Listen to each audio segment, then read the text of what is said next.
토론을 시작하도록 하겠습니다. 토론 주제는 공지드린 바와 같이 야권연대를 넘어가 노동자 투쟁 어떻게 전진할 것인가이고요. 배제는 고민택 공지가 배제를 맡아주시겠습니다. 잠깐 토론 진행은 잠깐 발제를 좀 들으시고 간단한 질의응답이나 아니면 상황에 따라서는 바로 자유토론으로 들어가도록 하겠습니다. 저는 서울지역 노영추 서울지역위원회이고요. 사회를 맡은 진행입니다. 바로 발제 시작해 주시면 되겠습니다. 예. 안녕하십니까. 소개받은 고민택입니다. 4.11 총선과 노동자계급의 과제라는 주제로 발제를 하도록 하겠습니다. 우선 가장 첫 번째로 2012년 4.12 총선이 불과 한 달도 채 남지 않았습니다.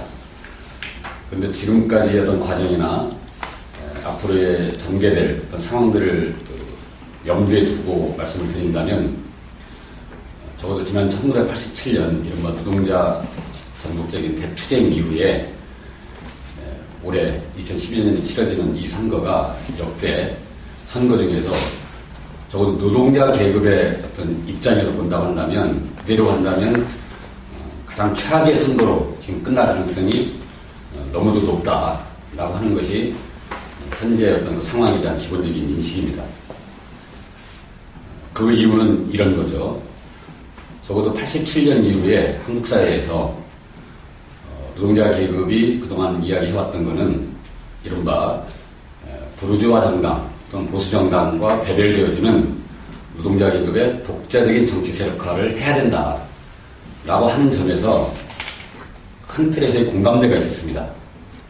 물론 노동자 계급의 독자적 정치 세력화의 어떤 경로와 과정, 더 중요하게는 그 어떤 정치적 방향, 이념 이런 것들을 둘러싸고는 여러 수준의 논쟁도 있고 현재도 그거는 여전히 이어지고 있지만 어쨌든 이 모든 걸 다 포함해서 노동자 계급이 독자적으로 정치화돼야 된다, 정치 세력이 돼야 된다라고 하는 어떤 큰 공감대가 분명히 있었다고 생각합니다.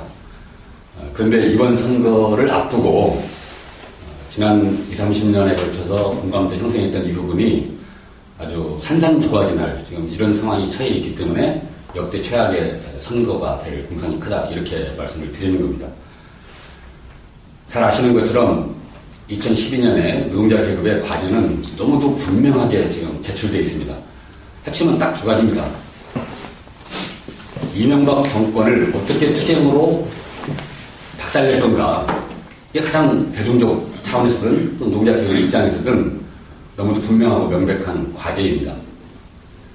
그런데 문제는 그 과제에 대한 구체성을 어떻게 갖느냐. 바로 여기서 지금 발생하고 있는데요.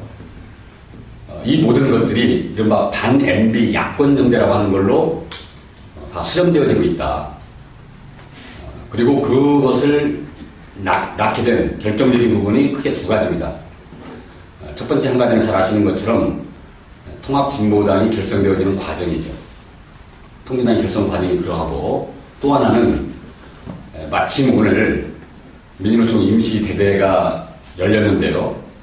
성원 미달로 대대가 열리지도 못하고 무산됐다고 하는 소식을 막 접했습니다. 여기서 알 수 있는 것처럼 87년 이후에 형성되었던 노동자계급의 아래로부터의 이 투쟁이 최종적으로 민주노총에 의해서 노동계급 정치 세력화가 부르주아 정당과의 어떤 연합의 이런 형태로 최종 귀결되어지는 이 두 개의 양상이 우리 앞에 지금 놓여 있는 가장 심각한 어떤 상황이다 이렇게 말씀을 드리는 겁니다. 자, 그랬을 때 두 가지 좀 먼저 말씀을 드리고 제 이야기를 이어가기로 하겠는데요. 첫 번째 한 가지는 87년 이후에 형성되었던 이 노동자들의 어떤 그 투쟁의 정치적 과제를 노동자 계급의 독자적인 정치 세력화라고 하는 이 이름으로 과거에 민주노동당이 출범했고 민주노총이 여기에 대해서 배타적 지지방침이라고 하는 걸로 대중적인 어떤 정당성을 계속해서 가져왔는데 그것이 최종적으로 지금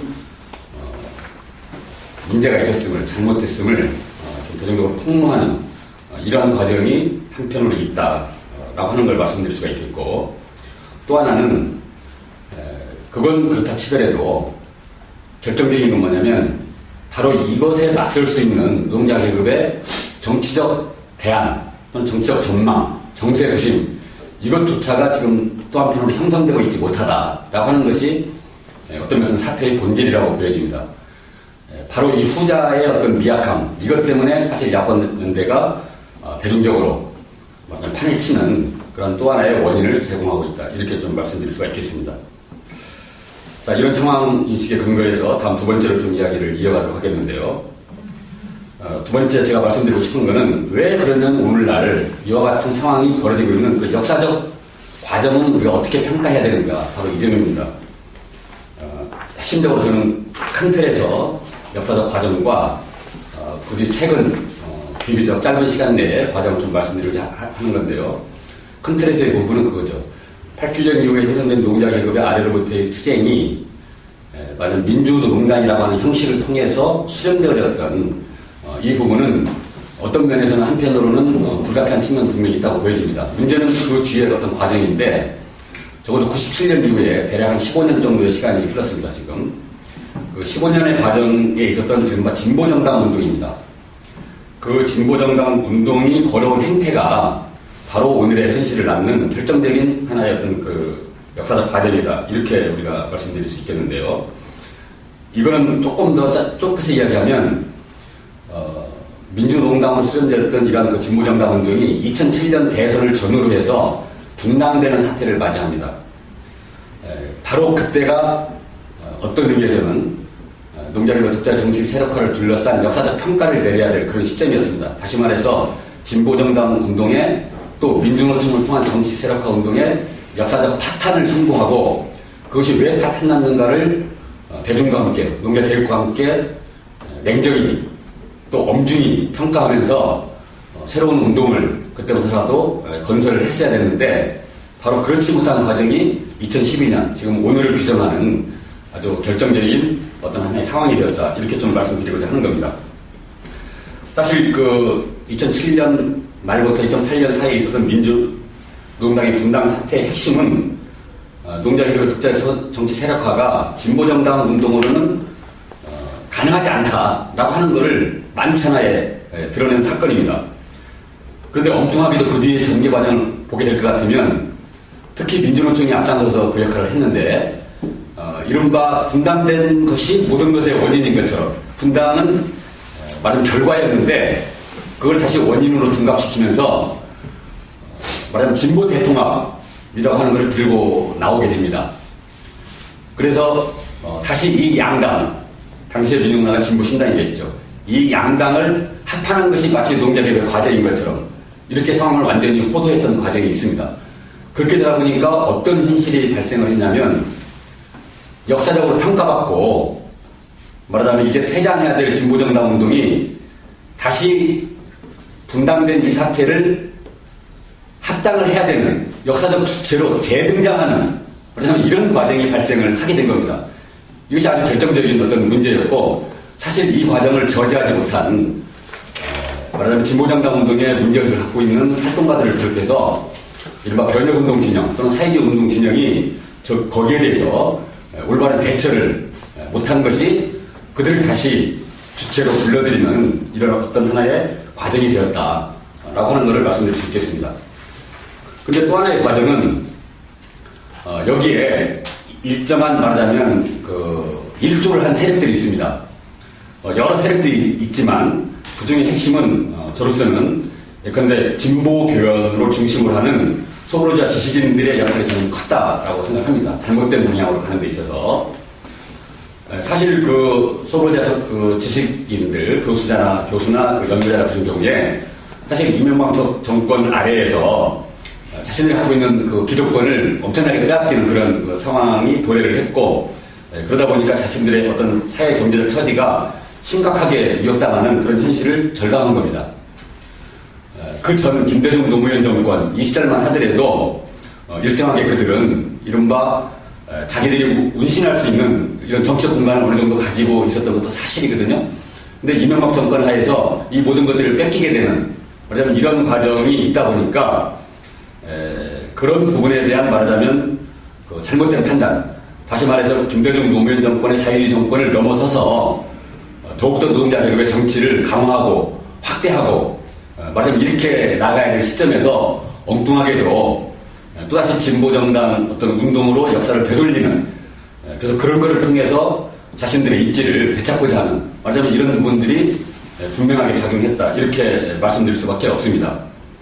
그래서 그들이 당시 얘기했던 게 뭐였냐면 선진보 대통합, 후 조건부 민주대연합이라고 하는 것이 노동자 계급의 가장 중요한 정치적 과제인 것으로 그렇게 말을 하기 시작했고, 마침 민주노동당이든 진보신당이든 어떤 돌파구를 찾아야 할 때 그런 것들이 하나의 돌파구가 되었던 거죠. 그래서 민주노동당 진보신당은 그거를 수용하면서 선진보대통합, 후 조건부 민주대연합이라고 하는 것을 수용하면서 말하자면 이 상황을 돌파하고자 했던 것이 또 하나의 어떤 상황이었다, 이렇게 말씀드릴 수가 있겠습니다. 그 다음에 이제 지금 최근의 과정을 좀 말씀드리겠습니다. 세 번째인데요. 4.1 총선을 앞두고 지금 그 모든 그 기득권 정당들, 특히 그 부르주아 정당들이 새누리당이든 민주당이든 할 것 없이 복지, 경제민주화, 재벌개혁 등 이런 것들을 지금 앞다투어서 이야기를 하고 있습니다. 그야말로 현란한 정책 수사가 막 쏟아지고 있는 과정입니다. 이것은 이렇게 좀 봐야 될 것 같은데요. 노동자 민중들이 말하자면 반임비, 이명박 정권에 반대하는 것이 단순히 새누리당이라고 하는 것에 대한 반대만 있는 게 아니라 그 핵심에는 말하자면 재벌을 비롯한 그 자본가 지배 체제, 이런 것들에 대한 분노가 그 밑에 깔려 있는 겁니다. 바로 그거를 그들도 알고 있는 거죠. 부르주아 정당들도. 그 다음에 사실 그 대중들은 새누리당뿐만 아니라 민주당에 대해서도 민주당이 대안적인 어떤 정치 세력이 될 수 없다라고 하는 것을 이미 실천적으로 보여준 바가 있습니다. 그게 이른바 2008년 우리가 촛불투쟁을 보면 알 수 있습니다. 당시 민주당은 촛불투쟁에서 전혀 환영받지 못하는, 오히려 말하자면 야지를 당해야 되는 그런 어떤 말하자면 이미 죽어가는 세력이었고, 그때 민주당은 2007년 총선의 패배를 지난 김대중 노무현 정권 10년 동안 자기들이 저질렀던 반노동자적인 그런 행태로부터 이걸 찾은 게 아니고, 이명박 정권이 왜 당선됐는가를 거꾸로 읽으면서 말하자면 뉴 민주당 플랜이라는 걸 들고 나왔습니다. 그거는 뭐냐면 성장에 대해서 말해야 된다. 그래서 그런 점에서 너무 말하자면 왼쪽으로 가서는 안 된다, 다시 오른쪽으로 와야 된다라고 하는 것이 뉴 민주당 플랜이었습니다. 그러다 보니까 단위 대중들로부터 환영받지 못하는 것이 너무나 당연한 사실이었죠. 근데 어느 날인가부터 민주당이 다시 새롭게 살아나기 시작했습니다. 그 민주당을 새롭게 살아나게 하는데 결정적으로 공헌한 것이 이른바 진보정당들입니다. 이 진보정당들이 이명박 하에서 치러졌던 재보궐선거, 특히 2010년 지방선거에서 전면적인 야권연대를 들고 나옵니다. 그러면서 말하자면 이명박 심판, 선거 심판론을 들고 나오면서 야권연대를 오히려 더 앞장서서 제출하는, 말하자면 이런 그 상황이 발생되어지면서 민주당이 다시 정치적으로 회생하게 되는, 말하자면 이런 과정을 거치고 있다라고 하는 것이 아주 중요한 그 얘기가 되겠습니다. 잘 아시는 것처럼 최근에 전국적이고 포괄적인 차원에서 야권연대가 성립이 됐습니다. 물론 최근에 그 경선 과정을 둘러싸고 일어났던 잡음 때문에 이러저러한 이야기가 있긴 하지만, 그런 야권연대를 포괄적으로 하는 과정에서 진보정당은 완전히 오른쪽으로 달리고 있습니다. 그러니까 이 상황이 지금 그 엉뚱하게 흘러가고 있는데, 오히려 부르주아 정당들은 왼쪽으로 지금 다 달려오고 있는데 진보정당들은 끊임없이 지금 오른쪽으로 달려가는 지금 이런 형국이 벌어지고 있는 상황입니다. 바로 거기에서 야권연대가 바로 성립될 수 있는 거죠. 민주당은 어느 정도 왼쪽으로 왔고 진보정당은 오히려 오른쪽으로 가다 보니까 거기서 접점이 형성된 게 바로 지금의 반인비 야권연대 핵심적 실체다, 우리가 이렇게 말씀드릴 수가 있는 겁니다.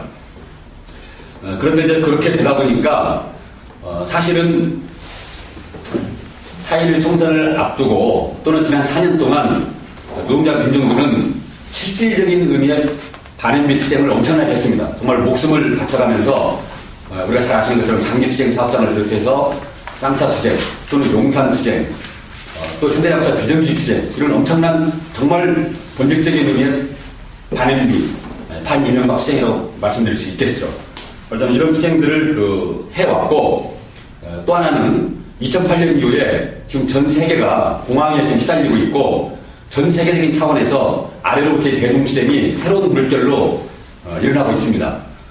그야말로 반자본주의로 나가야 된다라고 하는 전 세계적인 투쟁이 벌어지고 있고, 북아프리카 중동에서 시작된 그 혁명적 투쟁, 유럽에서 나타났던 광장 점거시 투쟁, 특히 미국에서 등장한 월가 점령 투쟁, 말하자면 이런 투쟁들을 비롯해서 새로운, 말하자면 전 세계적으로 새로운 아래로부터 투쟁을 통한 정책 대안을 만들어가는, 말하자면 이런 투쟁들이 형성되었던, 말하자면 이런 과정들을 보면서 한국의 지배계들도 전전긍긍하는 저런 투쟁이 언제 한국에서 벌어질지, 또 특히 한국 사회에서도 이른바 양극화 또는 2대8, 근데 더군다나 이게 1대99다라고 하는 것들이 보편화되어지면서 실제로 지배계급 일반에 대한 아래로부터의 어떤 분노와 투쟁들이 일어날 가능성, 더 나아가서 반자본주의 투쟁이 벌어질 이런 가능성이 전전긍긍하고 있었는데, 이런 것들이 말하자면 선거를 앞두고 선거 심판론, 반이명박 투쟁, 말하자면 이런 형태로 되어지고, 또 진보정당이 왼쪽으로 가는 게 아니라 오히려 오른쪽으로 오면서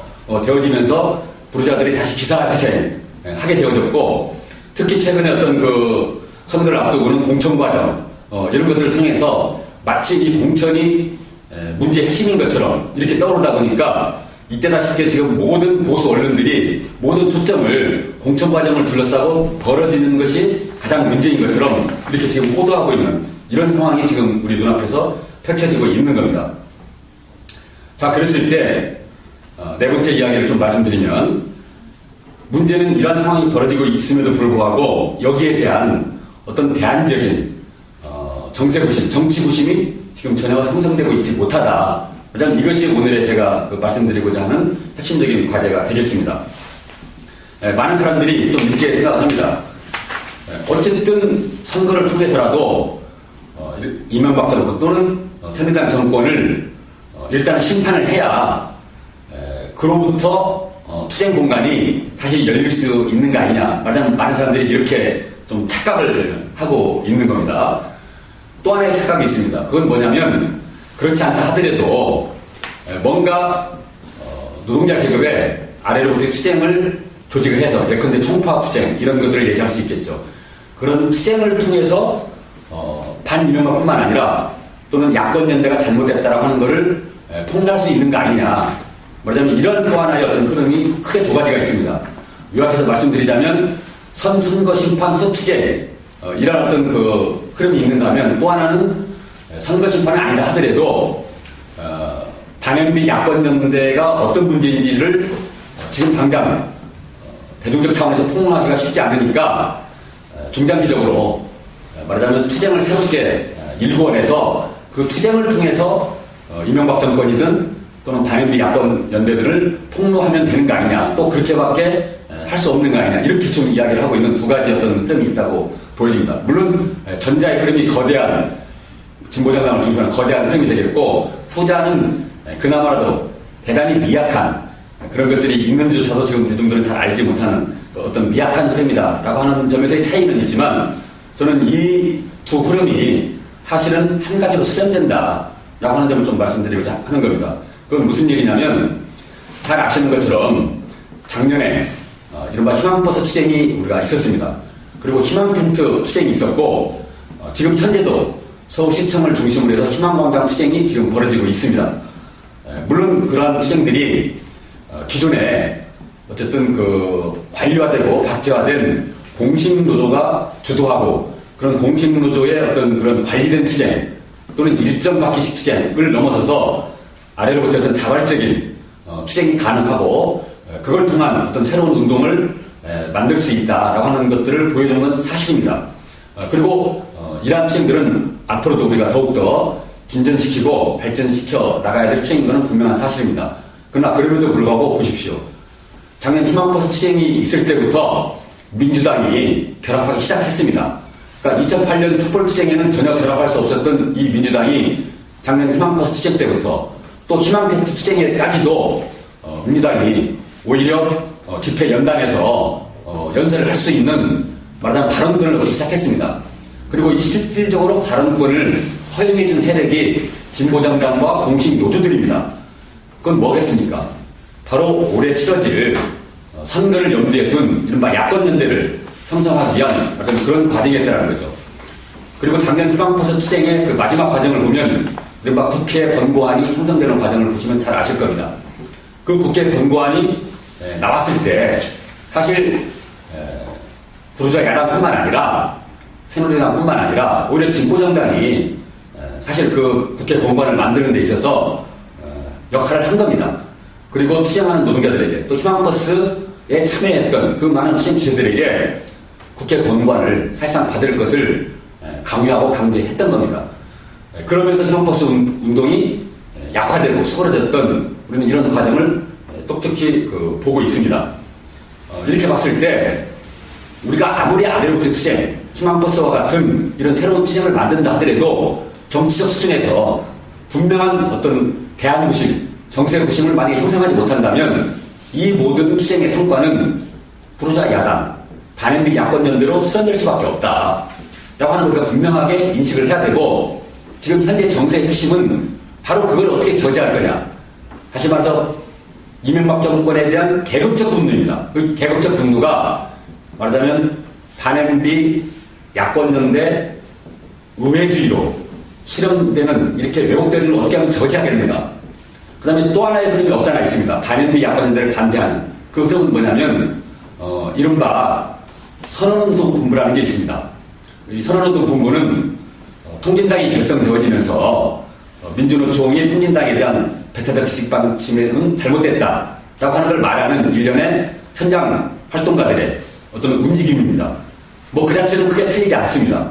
그러나 그럼에도 불구하고 그들이 말하는 대안을 보면 통진당과 차별하기 어려운 정도의 또 하나의 의회주의 정당을 또다시 만들자라고 하는 것에서 한 발도 나가고 있지 못합니다. 다만 통진당이 아니다라고 하는 점에서만 어떤 차이가 있지 실제 내용에서 보면 제가 앞에 처음에서 말씀드렸던 지난 15년의 진보정당 운동을 또다시 되풀이하는 다만 노동자 중심성을 좀 더 세워야 된다라고 하는 정도에서만 어떤 차별성을 이야기할 뿐 실제 내용에 있어서는 개량주의 정당, 삼민주의 정당, 의회주의 정당과 전혀 다를 바 없는 말하자면 또 하나의 의회주의 정당을 다시 만들자라고 하는 것 이상 이하도 아니다라고 하는 점에 불과합니다. 따라서 그들은 현실적으로 노동자들에게 어떤 설득력도 가질 수 없는데 왜 그러냐면 그들이 말하는 반통진당이라는 건 현장에서 그럼 도대체 대안이 뭐냐? 그럼 현재 남아있는 진보신당 지지하자는 거냐? 이 물음 앞에서 속숨을 책입니다. 할 말을 할 수가 없는 겁니다. 말하자면 그런 부분들이 비록 반앤비 야권연대라 하더라도 정책 대안이 될 수 없다는 거죠. 그걸로는. 또 하나의 어떤 흐름이 있습니다. 그건 뭐냐면 희망텐트 투쟁, 쌍차 투쟁이 시작될 때 이른바 쌍용자동차 노동자 참가단의 이름으로 투쟁했던 아래로부터 어떤 흐름들이 분명히 있습니다. 그리고 그 흐름은 작년 희망버스 투쟁을 보다 발전적으로 발전시키기 위한 말하자면 그런 과정에서 탄생한 운동입니다.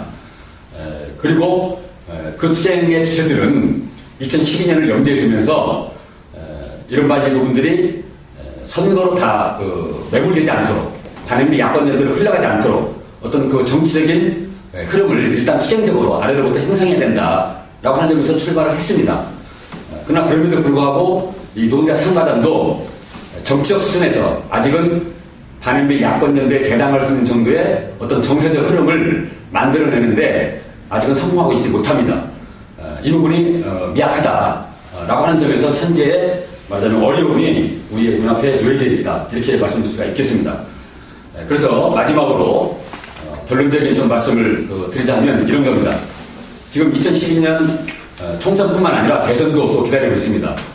이런 점에서 어떻게 하면은 여기에 대당할 수 있는 정치적이고 정세적인 대안구심을 형성해낼 수 있느냐 여부가 지금 그 노동자 계급이 안고 있는 어떤 최대 정치적 과제다라고 하는 점인데 여기에 지금 아까 말씀드렸던 두 가지 문제가 있다고 제가 말씀드렸습니다. 하나는 선거 심판론 후 말하자면 투쟁. 근데 이거는 이미 그 반앤비 야권연대에 의해서 다 수렴되어지는 말하자면 진보정당 어떤 흐름이기 때문에 이 흐름은 당연히 기각을 먼저 시켜야 되겠죠. 문제는 두 번째 흐름입니다. 거기에 반대함에도 불구하고 즉각적이고 말하자면 구체적인 정세구심이나 정책구심을 형성하는 것을 미루거나 아니면 아래로부터 투쟁을 만든 다음에 하자. 저희 입장에서는 이건 명백한 말하자면 대기주의다. 이렇게 말씀드리는 건데 말하자면 이 대기주의를 버리고 지금 당장 정세구심을 형성하는데 떨쳐 일어나야 된다라고 하는 것이 노동자 계급의 어떤 최대 과제다라고 말씀드리겠습니다. 그런데 많은 동지들이 이런 노래를 하고 있습니다. 당장 그렇게 할 수 있는 어떤 투쟁이 있느냐 또는 그런 세력이 있느냐 이런 이야기를 합니다. 물론 어떻게 보면 굉장히 미약한 게 사실이죠. 그러나 돌아보면 결코 없는 건 아닙니다.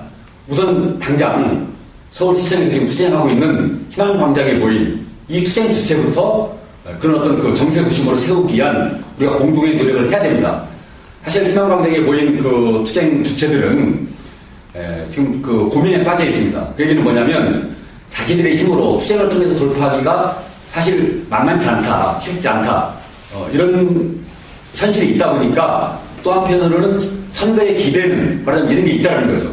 왜 그러냐면 현재 반NB 야권연대 외에 다른 어떤 정세적 대안이나 정치적 대안이 현실적으로 객관적으로 눈에 보이지 않기 때문에 당연히 그럴 수밖에 없다고 생각합니다. 그래서 그들은 보다 투쟁적으로 나가고 싶어도 말하자면 그 이상으로 나갈 수 없는 또 이런 문제가 하나 있고 또 하나의 문제는 뭐냐면 지금 희망광장이 설치된 지 10일이 넘어가지만 사실 진보정당 이분들의 물론 개인적인 사람들이 와서 연대하고 하는 분이 있습니다. 개별적으로. 그러나 핵심적으로 그 반NB 야권연대를 주장하는 진보정당들이 반 희망광장을 중심으로 해서 전국적인 투쟁을 만들어가는 이런 행태를 하고 있느냐 알다시피 전혀 그렇지 않습니다. 오히려 부르주아 야당과의 말하자면 선거단이라 후보단이라 이런 거에 지금 모든 걸 가고 있기 때문에 희망광장으로부터 본질적인 의미의 계급투쟁을 만들려고 전혀 하고 있지 않다라고 하는 점을 우리가 알고 있습니다. 따라서 거기에 반대하는 세력부터 희망광장에서부터 얼마든지 이런 어떤 흐름들을 만들어갈 수 있고 만들어가야 된다 이렇게 말씀드릴 수가 있겠습니다. 그것뿐만 아니라 조만간 현장에서 이러저러한 좀 투쟁의 가능성들은 실제로 있습니다.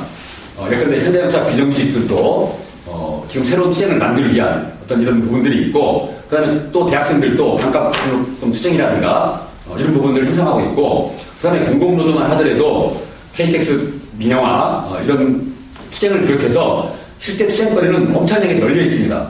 그런데 이런 그 투쟁의 어떤 그 말하자면 동력과 가능성들이 지금 보시다시피 반NB 야권연대가 판을 치면서 공식 노조들이 지금 모두 이 정당들과 이른바 정책 협약이라는 것을 들고 나오면서 실제로 조합원들을 대상으로 하는 이런 투쟁들을 조직하는데 신경을 쓰고 있지는 않습니다.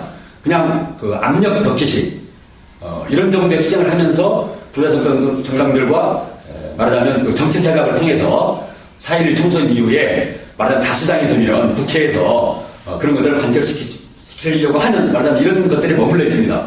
따라서 우리가 바로 그것들이 어떻게 그 올바르지 않고 또한 불가능한가라고 하는 점을 대대적으로 이야기하면서 실제로 그렇게 존재하는 투쟁의 가능성과 흐름들을 우리가 엮어내면서 반NB 야권연대가 아닌 노동자 계급의 아래로부터 투쟁에 근거한 그리고 여기에 근거해서 말하자면 진보정당 운동이 아닌 새로운 변혁적 노동자 운동 또는 사회주의 정치 세력화 말하자면 이런 걸로 나갈 수 있는 이런 가능성들을 우리가 열어 제껴야 되는 그리고 이런 운동들이 있을 때 실제로 우리가 그 아래로부터의 투쟁도 더욱더 활성화되어지고 어떤 정치적 방향 없이 필요하는 게 아니라 그 다음에 개별적인 그 요구사항 가지고 흩어져서 투쟁하거나 또는 정책 협약과 같은 이런 것에 의존하는 게 아니라 실제로 투쟁으로 쟁취할 수 있는 어떤 이런 가능성들의 정책 전망을 열어줄 때 그 투쟁들이 일어날 가능성이 있다. 또 더 하나 강조하고 하는 것은 2013년, 14년을 우리가 봐야 됩니다. 지금 전 세계적인 세계공황이 벌어지는 것 속에서 사실 한국만 하더라도 총선과 대선이 끝나면 지배계급에 엄청난 지금 대대적인 공세가 올 거다라고 하는 것을 우리 모두가 충분히 예상하고 있고 사실 현실입니다. 그게. 그러면 그때 가서 어떻게 투쟁을 할 수가 있겠습니까? 바로 올해부터 거기에 대당하는 정치적, 정세적 어떤 대안무심, 아래로부터의 새로운 그 농자계급의 요구 이런 것들을 들고 지금부터 그런 것들을 투쟁으로 만들어내는 이런 과정들을 진행시킬 때에만 총대선이 끝난 이후라도 우리가 멈추지 않고 바로 투쟁으로 이어나갈 수 있는 실질적인 동력을 확보해야 된다.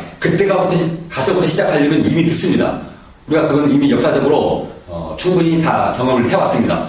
그 김대중 노무현 정권이 들었을 때 그 초기 과정을 한번 보십시오. 이번에도 만약 그렇게 된다면 우리는 또다시 그 중대한 그 과정을 놓치고 또 정치권에 의존하는 말하자면 이런 상황을 다시 되풀이할 수밖에 없다. 따라서 지금부터 그런 투쟁을 우리가 준비해야 되는 것. 이것이 현재 4.1 총선 또는 대선을 앞두고 농자 계급에게 주어진 과제이다. 그리고 이건 충분히 우리가 지금부터 즉각 운동을 시작한다면 아직도 늦지 않았고 늦었다는 건 없습니다. 이 세상에.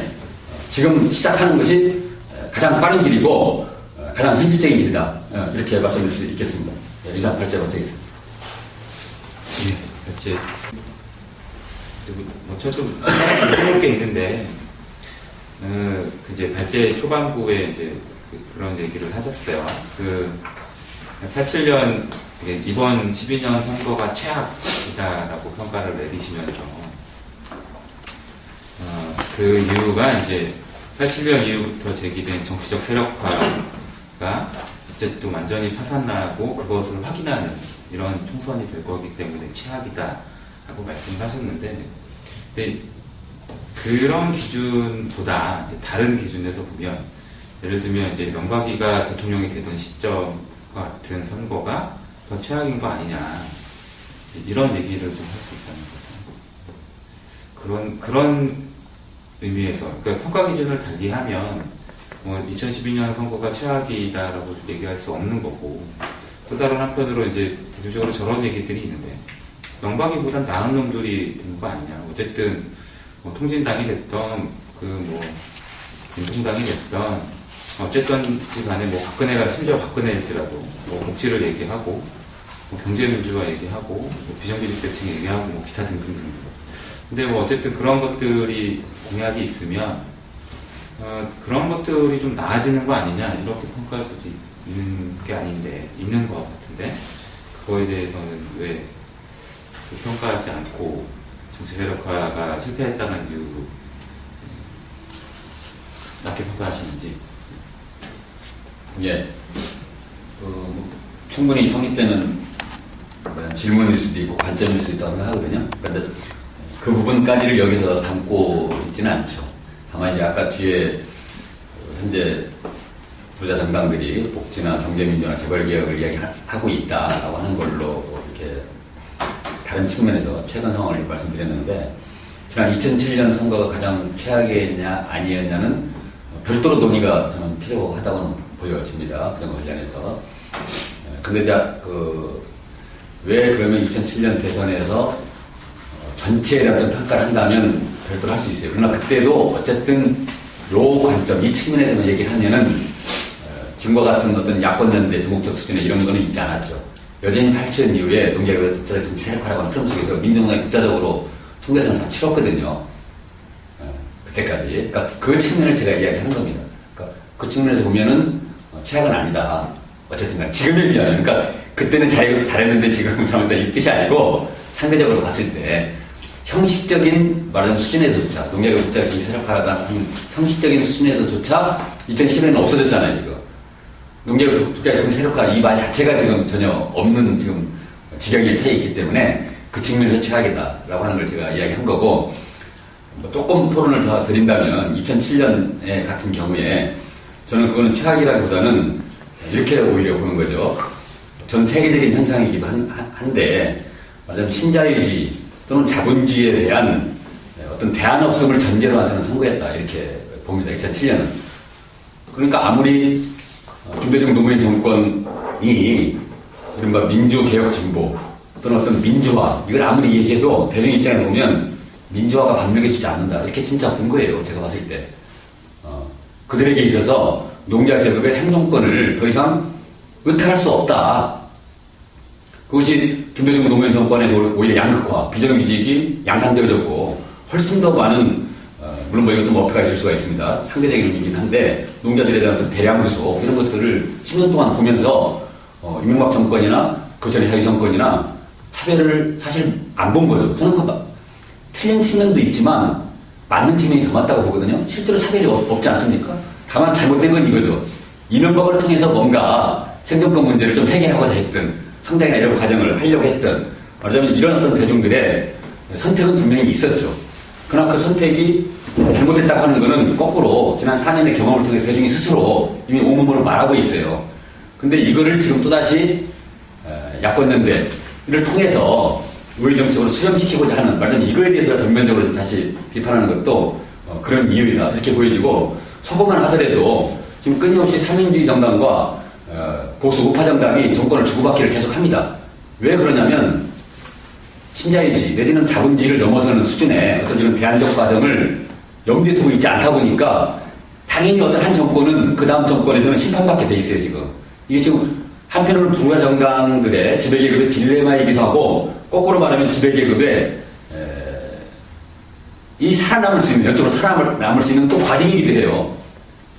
그러니까 부르주아 분파로서의 정권은 과거와 같이 10년, 20년 집권한다는 것이 지금 세계적으로 거의 불가능합니다. 길어야 10년이고 짧으면 5년이에요. 다 바뀌게 돼 있어요. 왜냐하면 잘할 수가 없기 때문에. 근데 그들이 지배계급, 부르주아 계급 전체 입장에서 보면 괜찮은 거죠. 왜냐하면 반자본주의나 이런 분들이 아직 미약하기 때문에 부르주아 자본주의 하에서 벌어지는 전파 간의 정권개체이기 때문에 아무 문제가 없는 거거든요. 그들 입장에서 보면. 그러니까 자본가계의 입장에서 보면 별 문제가 없어요. 전파적 수준에서만 정권개체가 일어나면 되는 거니까. 그런 점에서 본다면 2007년 한국의 대선도 이제 그런 과정이 사실 들어선 거다라고 하는 거고, 그래서 그런 점은 최악이냐 아니냐 이런 수준에서 접근하는 게 아니고, 실제로 반자본주의는 전 세계적 수준에서 또는 일국적 수준에서 어떻게 형성될 거냐라고 하는 것에 과제에 우리가 지금 직면해 있다. 오히려 저는 그렇게 볼 수도 있다. 이런 게 좀 말씀드릴 수 있겠네요.